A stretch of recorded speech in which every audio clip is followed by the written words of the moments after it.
नमस्कार दोस्तों, स्वागत है आपका हमारे YouTube चैनल जीके ट्रैकर पे। देखिए फ्रेंड, आज के वीडियो में हम बात करेंगे जो हमारी एक सीरीज है Uttarakhand advance GK MCQ series. जैसा आप जानते हैं, इस सीरीज में आपको उत्तराखंड के थोड़े से डीप क्वेश्चन, थोड़े अलग क्वेश्चन आयोग के नए पैटर्न के अनुसार यहाँ पर देखने को मिलते हैं।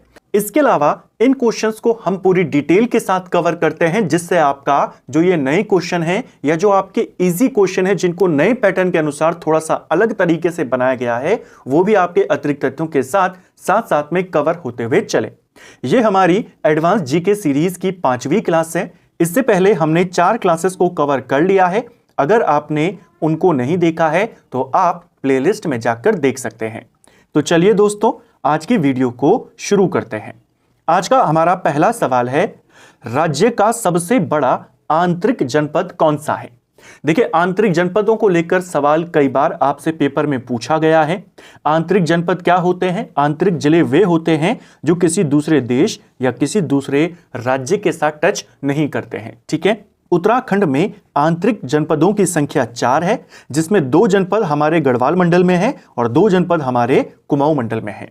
तो टोटल आंतरिक जनपदों की संख्या कितनी है? 4 है। आपको पूछा है सबसे बड़ा आंतरिक जिला हमारा कौन सा है? देखिए, टिहरी गढ़वाल जनपद का जो क्षेत्रफल है वो 3642 वर्ग किलोमीटर है। रुद्रप्रयाग की बात करते हैं, रुद्रप्रयाग का क्षेत्रफल 1984 वर्ग किलोमीटर है। अल्मोड़ा की अगर हम यहां पे बात करें तो 3139 वर्ग किलोमीटर और बागेश्वर की बात करें तो 2246 वर्ग किलोमीटर। तो आंतरिक जनपद भी होना चाहिए और इन चारों में सबसे बड़ा कौन है? आप देखेंगे टिहरी गढ़वाल। तो ऑप्शन सी हमारा सही उत्तर होगा। पूछेगा सबसे छोटा आंतरिक जिला कौन है, तो आप कहेंगे रुद्रप्रयाग। गढ़वाल में कितने हैं? 2। कुमाऊं में कितने हैं? 2। कुछ और इंपॉर्टेंट बातें उत्तराखंड के जनपदों को लेकर के उनको देख लेते हैं। आंतरिक जनपद क्या होते हैं और कितने हैं, उसको हमने देख लिया। सबसे बड़ा कौन है वो हमारा प्रश्न था। सबसे छोटा हमारा रुद्रप्रयाग जिला है आंतरिक। ठीक है, अगर हम क्षेत्रफल के अनुसार बात करें, क्षेत्रफल के अनुसार सबसे बड़ा जिला चमोली है। क्षेत्रफल के अनुसार सबसे छोटा जिला हमारा चंपावत है। चमोली का क्षेत्रफल लगभग 8030 वर्ग किलोमीटर है और चंपावत हमारा 1766 वर्ग किलोमीटर। जनसंख्या के अनुसार अगर हम बात करें, जनसंख्या के अनुसार सबसे बड़ा जनपद हमारा हरिद्वार है, सबसे छोटा जनपद हमारा रुद्रप्रयाग है। कुल अंतर्राष्ट्रीय सीमा की बात करें, उत्तराखंड एक अंतर्राष्ट्रीय सीमा वाला राज्य है। हमारे साथ टोटल कितनी अंतर्राष्ट्रीय सीमा लगती है? यह लगती है 625 किलोमीटर की सीमा। 625 में से 275 की सीमा हम नेपाल के साथ साझा करते हैं और 350 किलोमीटर की सीमा चीन और तिब्बत के साथ लगती है। टोटल कितना है? 625। ठीक है, अंतर्राष्ट्रीय सीमा वाले जनपदों की बात करें तो हमारे 13 जनपदों में से 5 जनपद ऐसे हैं जो इंटरनेशनल बॉर्डर बनाते हैं। 5 में से कौन कौन से किस देश के साथ लगते हैं? नेपाल के साथ 3 जनपद लगे हुए हैं, उधम सिंह नगर, पिथौरागढ़ और चंपावत। और चाइना और तिब्बत के साथ भी 3 जनपद हैं, उत्तरकाशी, पिथौरागढ़ और चमोली। 5 जनपद अंतर्राष्ट्रीय सीमा वाले कौन कौन हैं? 1 उधम सिंह नगर, 2 पिथौरागढ़, 3 चंपावत, 4 उत्तरकाशी और 5 चमोली। पिथौरागढ़ दोनों देशों के साथ अंतर्राष्ट्रीय सीमा बनाता है और इसकी जो सीमा है वो सबसे लंबी अंतर्राष्ट्रीय सीमा है किसी भी जनपद में उत्तराखंड के। ठीक है, क्योंकि वो चाइना और तिब्बत के साथ भी लगता है, वो नेपाल के साथ भी लगता है। ठीक है, पिथौरागढ़। अगला, गढ़वाल के कितने जनपद हैं जो कुमाऊं के साथ लगते हैं? तो गढ़वाल के ऐसे 2 ही जनपद हैं जो कुमाऊं से लगते हैं, एक हमारा पौड़ी और एक हमारा चमोली। जबकि कुमाऊं के कितने हैं जो गढ़वाल से लगते हैं? कुमाऊं के ऐसे जनपद 4 हैं जो गढ़वाल के साथ लगते हैं, एक हमारा पिथौरागढ़ है, एक बागेश्वर, इसको बागेश्वर करना, एक अल्मोड़ा और एक नैनीताल। तो कुमाऊं के कौन कौन से जिले गढ़वाल से लगते हैं, गढ़वाल के कितने कुमाऊं से लगते हैं, उसको हमने देखा।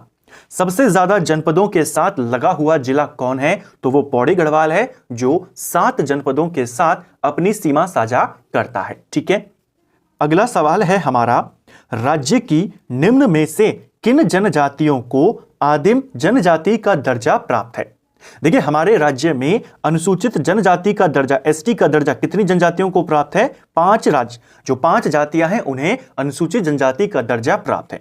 इन 5 में कौन कौन शामिल है? जौनसारी है, इनमें थारू है, इनमें राजी है, इनमें बोक्सा है और इनमें भूटिया है। इन 5 जातियों को एसटी का दर्जा प्राप्त है। इन 5 में से 2 जातियों को आदिम जनजाति का दर्जा भी प्राप्त है। किस किस जनजाति को? 2 जातियां हैं, एक हमारी बोक्सा और एक हमारी राजी, यानी बोक्सा और राजी 3 और 4। तो ये वाला विकल्प आपका सही आंसर हो जाएगा। अगर हम हिस्ट्री की बात करते हैं, देखिए 1967 में भारत सरकार के द्वारा देश की कई सारी जातियों को अनुसूचित जनजाति का दर्जा दिया गया।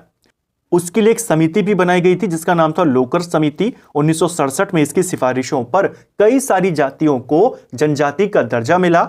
उत्तराखंड से 5 जातियों को जनजाति का दर्जा मिला, जिसमें हमने देखा जौनसारी, थारू, बोक्सा, भूटिया और राजी। तो इन सबको जनजाति का दर्जा कब मिला? तो आप कहेंगे 1967।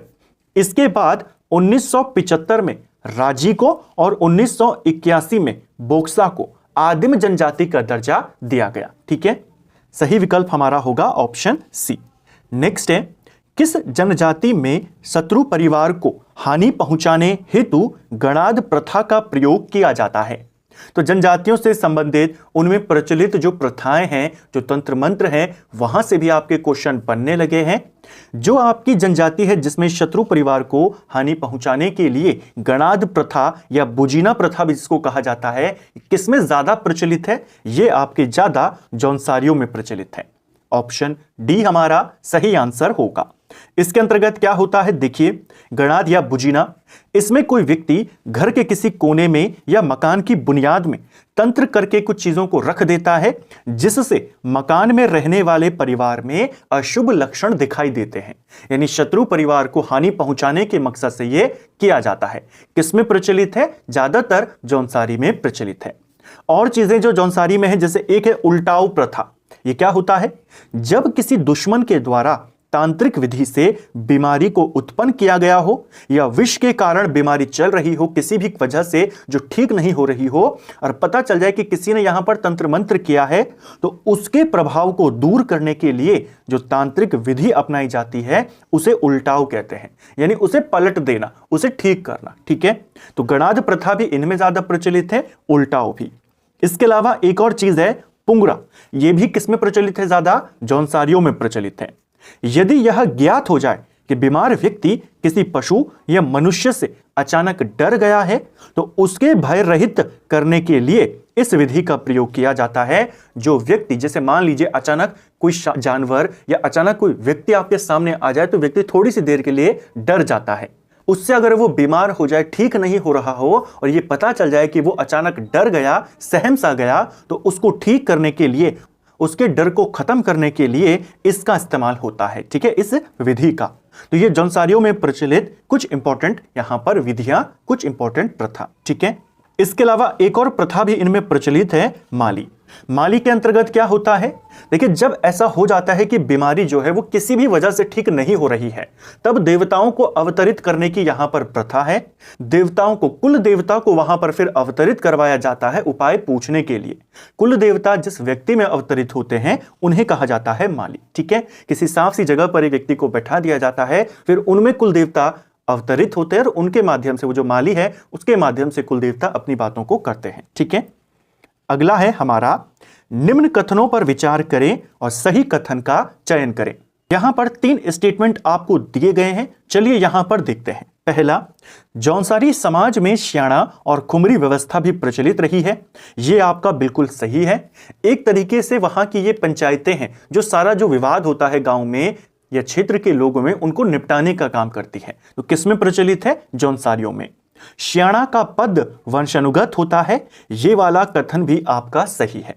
जो श्याणा इनमें होते हैं, जो प्रमुख इनके होते हैं, उनका जो पद होता है वो वंश अनुगत होता है, इसको ध्यान रखना।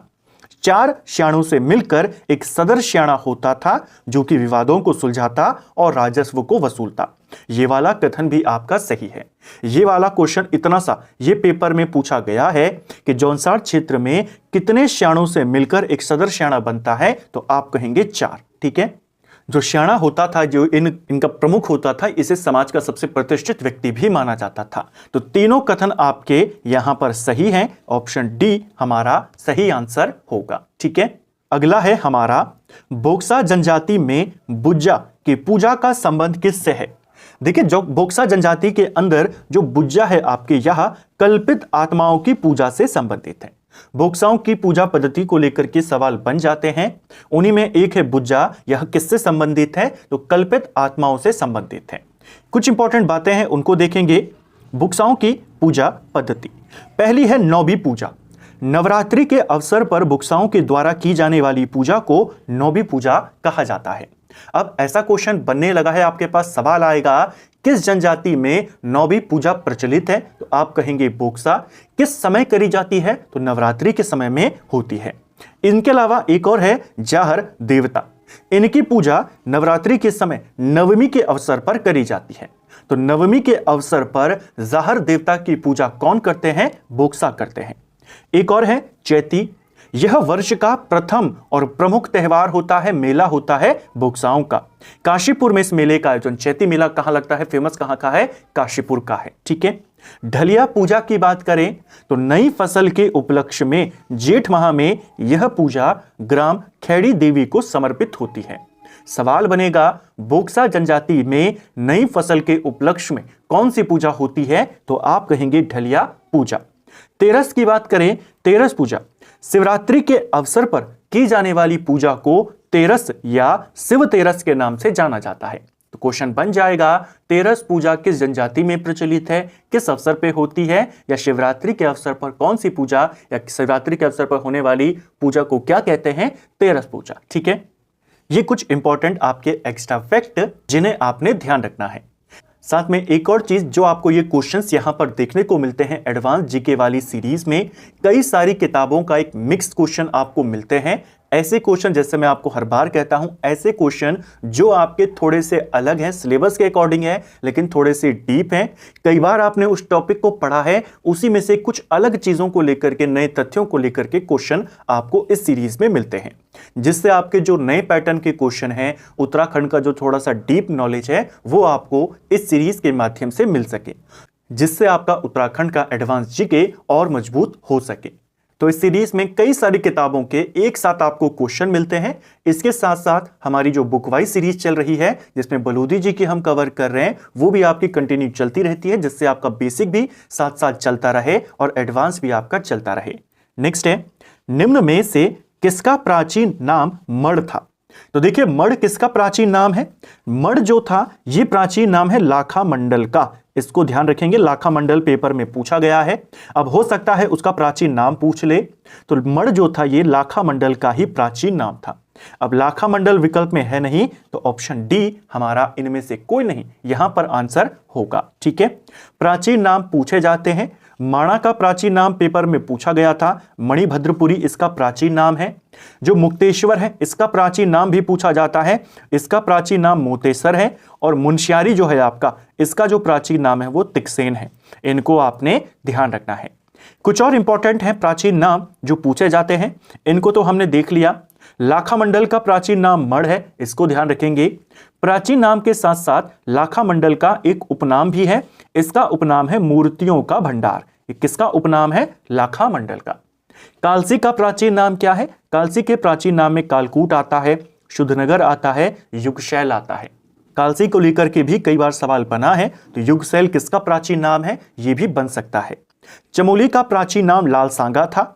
रुद्रप्रयाग, केवल ऐसे यहां पर प्राचीन नाम मैंने लिखे हैं जो थोड़े से याद करने में प्रॉब्लम करते हैं, एक बारी में याद नहीं होते हैं, लेकिन पेपर में पूछे गए हैं। जैसे रुद्रप्रयाग का पूछा गया है, पुनाड़ किसका नाम है? तो आप कहेंगे रुद्रप्रयाग। रुद्रावत, रुद्रप्रयाग, लालसांगा, चमोली। इसके अलावा जो रुद्रप्रयाग में आपका कोटी प्रयाग है, इसे उत्तर का गया के नाम से जाना जाता है। ठीक है, देखिए कुमाऊं का जो काकड़ी घाट है, इसे उत्तराखंड का बोध गया कहते हैं, और जो कोटी प्रयाग है इसे उत्तर का गया कहते हैं। ठीक है, चक्राता का प्राचीन नाम एक चक्रा, दुगड्डा का नाथोपुर, जो आराकोट है आपका उत्तरकाशी का, इसे गिलगिट ऑफ उत्तराखंड कहते हैं। चंपावत का प्राचीन नाम कुमू, काठगोदाम का चौहान पाटा और बाड़ा खेड़ी। किच्छा का प्राचीन नाम बिलारी और किलपुरी। और खटीमा का मकरपुर। ये कुछ इंपॉर्टेंट उपनाम या प्राचीन नाम, ये कुछ इंपॉर्टेंट प्राचीन नाम जो आपको ध्यान रखने हैं। ठीक है, नेक्स्ट है, निम्न में से कौन सा कथन सही नहीं है? 3 स्टेटमेंट दिए हैं, चलिए देखते हैं कौन सा वाला गलत है। अब उत्तराखंड की भौगोलिक स्थिति को लेकर के, वृहद हिमालय को लेकर के, मध्य हिमालय को लेकर हमने कई बार सवाल देखे हैं। उसी सिंपल टॉपिक से थोड़ा सा अलग तरह का क्वेश्चन है, थोड़ा सा डीप क्वेश्चन है। चलिए देखते हैं। वृहद हिमालय का क्षेत्र उत्तराखंड के 6 जनपदों में विस्तृत है। देखिए, उत्तराखंड को 8 भौगोलिक क्षेत्रों में बांटा गया है, जिसमें गंगा का मैदानी क्षेत्र है, तराई क्षेत्र है, भाबर क्षेत्र है, शिवालिक है, दून है, इसके अलावा वृहद और लघु हिमालय क्षेत्र है, ट्रांस हिमालयी क्षेत्र है। जो आपका वृहद हिमालयी क्षेत्र है, जिसे कहा जाता है महान हिमालय, इसके बाद आपका आता है लघु हिमालय और फिर आता है बाही हिमालय, जिसे हम शिवालिक कहते हैं। इन तीनों का विस्तार उत्तराखंड के कितने कितने जनपदों में है, यहां से सवाल बन जाता है। जो महान हिमालय है, वृहद हिमालय, इसका विस्तार उत्तराखंड के 6 जनपदों में है। जो शिवालिक है, इसका विस्तार उत्तराखंड के 7 जनपदों में है और लघु हिमालय का विस्तार 9 जनपदों में हमें मिलता है। ठीक है, आपको दिया है वृहद हिमालय 6 जनपदों में है, तो पहला सही है। लघु हिमालय 7 जनपदों में है, नहीं, लघु हिमालय 9 जनपदों में है, दूसरा वाला गलत है। लघु हिमालय शिवालिक के उत्तर में और वृहद हिमालय के दक्षिण में स्थित है। क्या ये वाला सही है? देखिए, जब हमने भौगोलिक विभाजन उत्तराखंड का कवर किया, उसमें देखा था सबसे ऊपर आपका ट्रांस हिमालय है।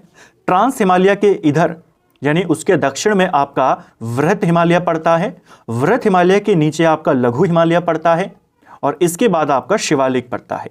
तो शिवालिक के उत्तर में और वृहद हिमालय के दक्षिण में स्थित है आपका लघु हिमालय। वही बात तो कही गई है। तो पहला और तीसरा सही है, दूसरा वाला गलत है। आपको पूछा है पहला, जो मेन बात है जो आपको ध्यान रखनी है कि गलत कौन सा है। गलत हमने कहा दूसरा वाला है, तो आंसर इसका ऑप्शन सी होगा। ठीक है, पर्वतीय छिछली मिट्टी निम्न में से किनमें पाई जाती है?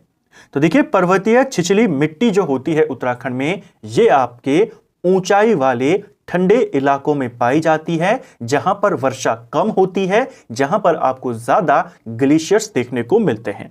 तो ऑप्शन बी हमारा सही आंसर होगा।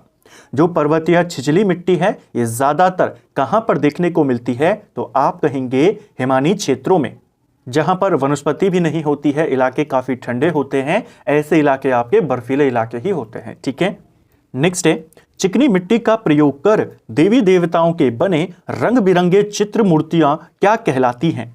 तो मिट्टी का प्रयोग कर या मिट्टी से बनी देवी देवताओं की जो रंग बिरंगी मूर्तियां होती हैं, उनको क्या कहते हैं? इनको कहा जाता है डिकारे, डिकरा या डिंगाल। ऑप्शन ए हमारा सही उत्तर हो जाएगा। ठीक है, ये क्वेश्चन पेपर में बना था कि डिकारे क्या हैं, तो मिट्टी की बनी देवी देवताओं की रंग बिरंगी मूर्तियां। ठीक है, तो इसको भी ध्यान रखना, डिकारे, डिंगाल या डिकार एक ही होता है। कुछ इंपॉर्टेंट बातें हैं इस प्रश्न से रिलेटेड, उनको देखते हैं। नाथ या टुपुक चित्र क्या होते हैं? रसोई घर की दीवारों पर बनाए गए देवी देवताओं के चित्रों को ये कहते हैं नाथ या टुपुक चित्र। सीधा सवाल बनेगा, इन्हें कहां पर बनाया जाता है? तो रसोई घर की दीवारों पर। ज्योति मातृका चित्र क्या होते हैं? अलग अलग रंगों से बने देवी देवताओं के चित्र, उनको कहते हैं ज्योति मातृका। ठीक है, प्रकीर्ण चित्र क्या होते हैं? कागज, दरवाजों पर ब्रश और उंगलियों के माध्यम से बनाए जाने वाले चित्र। ठीक है, नेक्स्ट है, पंचबद्री में प्रथम बद्री किसे कहा जाता है? आप सभी जानते हैं, जैसे हमारे उत्तराखंड में पंचप्रयाग है, पंच केदार हैं, उसी तर्ज पर पंचबद्री भी है। पंचबद्री में कौन कौन शामिल हैं? पहली चीज यहां पर यह ध्यान रखना कि जो पंचबद्री हैं वो सभी के सभी पांचों के पांचों चमोली जनपद में ही स्थित हैं। ठीक है, पंचप्रयाग भी आप जानते हैं, एक रुद्रप्रयाग में आपका मेन रुद्रप्रयाग, एक टिहरी में है, बाकी चमोली में है। केदार, जो पंच केदार हैं उनमें से 3 रुद्रप्रयाग में है, 2 चमोली में है, लेकिन पंचबद्री में ऐसा नहीं है, पांचों के पांचों चमोली में पड़ते हैं। ठीक है, पंचबद्री में कौन कौन शामिल है? पंचबद्री में बद्री विशाल है, वृहद बद्री है, आदि बद्री है, भविष्य बद्री है और इनके अलावा योगध्यान बद्री हैं। इन सभी को संयुक्त रूप से कहते हैं पंचबद्री। इनमें जो प्रथम बद्री माने जाते हैं वो वृहद बद्री को माना जाता है। ऑप्शन बी हमारा सही आंसर होगा। इनका कोई प्रॉपर क्रम नहीं दिया गया है कि पहले बद्री ये हैं, दूसरे ये हैं, लेकिन जो सबसे पहले स्थापित हुए वो वृहद बद्री को माना जाता है। शंकराचार्य के द्वारा जब अलग अलग स्थानों पर इन बद्रियों की स्थापना करी गई तो सबसे पहले उन्होंने वृहद बद्री की ही स्थापना करी, यहीं पर भगवान विष्णु की मूर्ति को स्थापित किया। तो सबसे प्राचीन बद्री या सबसे प्रथम बद्री कौन है? वो वृहदबद्री है। क्वेश्चन बनेगा सबसे महत्वपूर्ण बद्री कौन से हैं? तो सबसे महत्वपूर्ण बद्री है बद्री विशाल, जो मुख्य बद्रीनाथ धाम है। ठीक है, ये सबसे प्रसिद्ध है, सबसे प्रमुख है। क्वेश्चन कई बार ऐसे भी बन जाएगा, आदि शंकराचार्य ने भगवान विष्णु की प्रतिमा सर्वप्रथम कहां पर स्थापित करी? तो वृहदबद्री को ही आप टिक करेंगे। ठीक है, एक क्वेश्चन और ध्यान रखना। क्वेश्चन बनता है बद्रीनाथ जी की चतुर्मुखी मूर्ति शीतकाल में कहां लाई जाती है? तो उनकी जो चतुर्मुखी मूर्ति है वो शीतकाल में योगध्यान बद्री में लाई जाती है। ठीक है, योगध्यान बद्री में भगवान विष्णु की योग मुद्रा वाली जो प्रतिमा है वो स्थापित है, इसलिए इसका नाम क्या है यहां पर? योगध्यान बद्री। नेक्स्ट है रमाण लोक नृत्य में खलियारी पातर किस प्रकार के मुखौटे हैं? तो खलियारी पातर यह किस प्रकार के मुखौटे हो जाएंगे? रमाण नृत्य से जुड़ा हुआ सवाल है। देखिए, रमाण नृत्य के अंदर जो मुखौटे होते हैं, मुखौटों का इस्तेमाल इसमें किया जाता है। रामायण पर आधारित ये पूरा नृत्य होता है, पूरा ये उत्सव होता है रामायण उत्सव। इसमें अलग अलग प्रकार के मुखौटों का इस्तेमाल होता है। कुल 17 मुखौटे इसमें इस्तेमाल होते हैं जो प्रमुख हैं। ये जो मुखौटे होते हैं मुख्य तौर पर ये 2 प्रकार के होते हैं। एक तो या तो मुखौटा देवताओं के लिए होगा, देवताओं के मुखौटे होंगे, या फिर मुखौटा मनोरंजन के लिए होगा। जो देवताओं के मुखौटे होते हैं उनको कहा जाता है खौ पातर, और जो मनोरंजन के होते हैं उनको कहा जाता है खलियारी पातर। तो खलियारी पातर किस प्रकार के मुखौटे हैं? ये मनोरंजन के मुखौटे हैं। ऑप्शन बी सही आंसर होगा। तो इसमें मुखौटों का इस्तेमाल होता है। प्रमुख मुखौटों की संख्या 17 है, लेकिन प्रकार इनके 2 ही हैं, या वो देवताओं के होंगे या वो मनोरंजन के होंगे। देवताओं के मुखौटे को कहा जाता है घौ पातर और मनोरंजन वालों को कहा जाता है खलियारी पातर। ठीक है, इसको ध्यान रखेंगे। जो रामायण नृत्य है, रामायण उत्सव है, इसे यूनेस्को की सूची में कब शामिल किया गया था? 2009 में शामिल किया गया था। ठीक है, चमोली के सलूट डुंगरा गांव का जो रामायण उत्सव है काफी ज्यादा फेमस है। कई सारी जगहों पर इसका आयोजन होता है, लेकिन मुख्य तौर पर वहां पर। ठीक है, रामायण उत्सव को फेमस करने का जो श्रेय जाता है वो किसको जाता है? कुशल सिंह भंडारी को जाता है। ठीक है, तो रामायण उत्सव है आपका वो 11 से 13 दिन के मध्य तक लगता है। ठीक है, यानी 11 से 13 दिनों तक यह उत्सव मनाते हैं। रामायण पर आधारित है। जो इसमें नृत्य करते हैं वो रामायण के पात्रों के मुखौटे यहां पर लगाकर नृत्य करते हैं। ठीक है, कृषक और चरवाहों का वह उत्सव जो पश्चिमी नेपाल की देन है, जिसमें विभिन्न कृषि कार्यों से संबंधित स्वांग नृत्य का आयोजन होता है। तो स्वांग नृत्य किसमें किया जाता है ये पूछा गया है। स्वांग नृत्य आपके हिल जात्रा उत्सव में करते हैं। ऑप्शन बी हमारा सही आंसर होगा। देखिए, चरवाहों का, कृषकों का उत्सव है आपका हिल जात्रा उत्सव। धान की रोपाई जब होती है तब इसे मनाया जाता है। मुख्य तौर पर यह आपके पिथौरागढ़ में लगता है। ठीक है, जो हिल जात्रा उत्सव है धान की रोपाई के समय पिथौरागढ़ में। इसको पश्चिमी नेपाल का माना जाता है और इसके दौरान एक नृत्य करते हैं जिसे स्वांग कहते हैं। ठीक है, नेक्स्ट है राज्य का वह लोकगीत जिसमें अप्रत्यक्ष रूप से धर्म, कर्म, काम, मोक्ष की भावना विदित रहती है। वह लोकगीत जिसमें ये चारों तत्व की भावना अप्रत्यक्ष रूप से रहती है वह कौन सा है? यह है आपका चौफुला। ऑप्शन बी हमारा सही आंसर हो जाएगा। देखिए, जो चौफुला है आपका काफी ज्यादा फेमस यह एक नृत्य गीत है।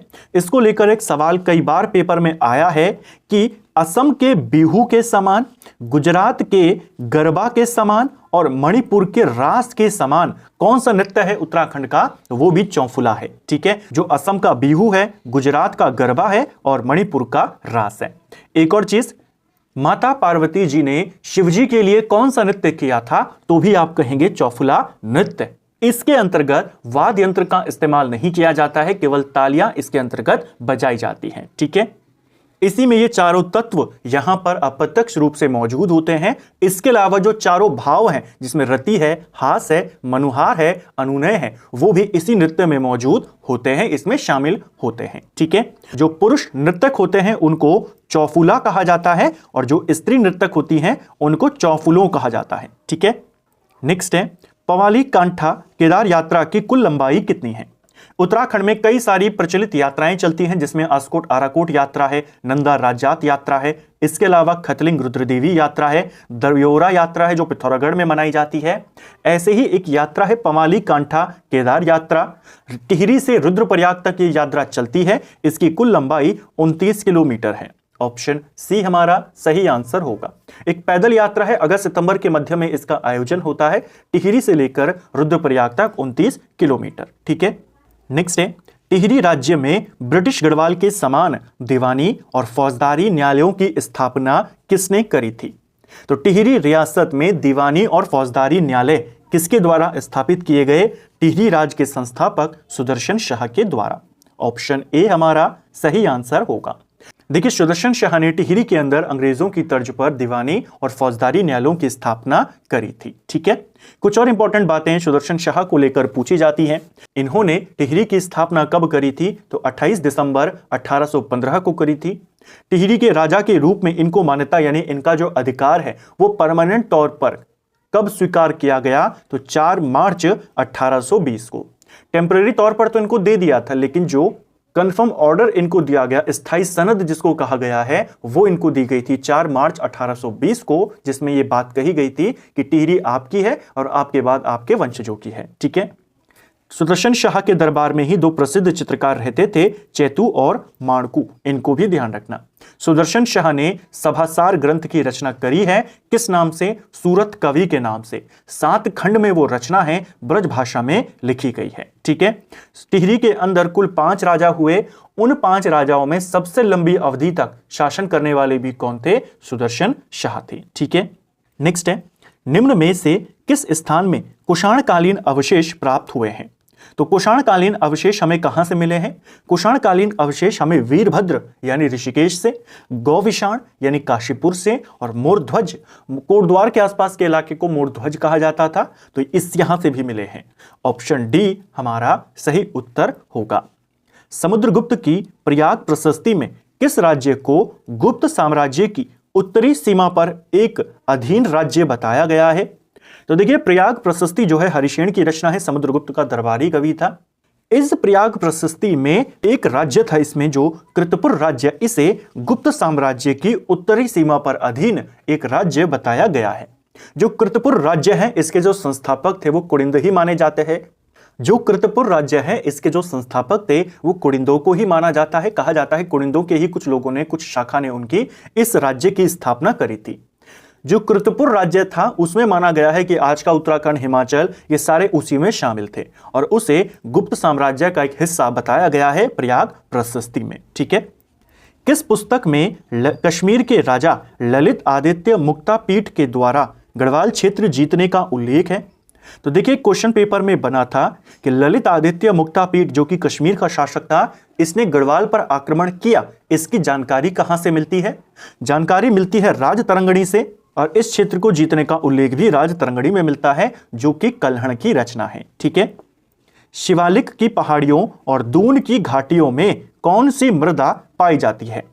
तो शिवालिक पहाड़ियों में और दून घाटियों में आपको टर्शरी मिट्टी देखने को मिलेगी। ऑप्शन ए हमारा सही आंसर होगा। हल्की सी बालू जैसी मिट्टी होती है, छिद्रमय मिट्टी होती है। शिवालिक की पहाड़ियों में आपको यही मृदा, यही मिट्टी देखने को मिलती है। ठीक है, नेक्स्ट है, गर्म कुंडों में कौन सुमेलित नहीं है? एक तरफ आपको गर्म कुंड दिए हैं, दूसरी तरफ उनकी लोकेशन दी है। चलिए देखते हैं। सूर्य कुंड जो है आपका, ये यमुनोत्री में है, पहला वाला सही है। तप्त कुंड आपका बद्रीनाथ में है। भाप कुंड आपके रुद्रप्रयाग में नहीं है, भाप कुंड आपके चमोली के अंदर है। ठीक है, जोशीमठ के नजदीक ये आपका स्थित है। सलधर नाम का एक और गर्म कुंड है, वो भी आपका चमोली में है। गंगानी की बात करें, ये उत्तरकाशी में, गंधक युक्त इसमें जल है। ठीक है, तो ये भी आपका सही है। केवल सी वाला आपका गलत है, वही आपने बताना था। भापकुंड कहां पर हो जाएगा? ये आपके चमोली जनपद में स्थित है, इसको ध्यान रखेंगे। ठीक है, तो फ्रेंड्स, ये था हमारा आज का वीडियो, जिसमें हमने उत्तराखंड जीके के 20 इंपॉर्टेंट सवालों को यहां पर देखा। कोशिश करी इन क्वेश्चन को एक्स्ट्रा फैक्ट के साथ यहां पर देखने की, इनको डिटेल में समझने की, इनसे जुड़े एक एक क्वेश्चन को, एक एक फैक्ट को कवर करने की। उम्मीद करता हूं आपको आज का वीडियो पसंद आया होगा। अगर आपको ये वीडियो पसंद आई है तो वीडियो को लाइक करें, चैनल पर नए हैं तो चैनल को सब्सक्राइब करें, अपने दोस्तों के साथ शेयर करें। वीडियो आपको कैसा लगा कमेंट बॉक्स में हमें ज़रूर बताएं। Thank you friends.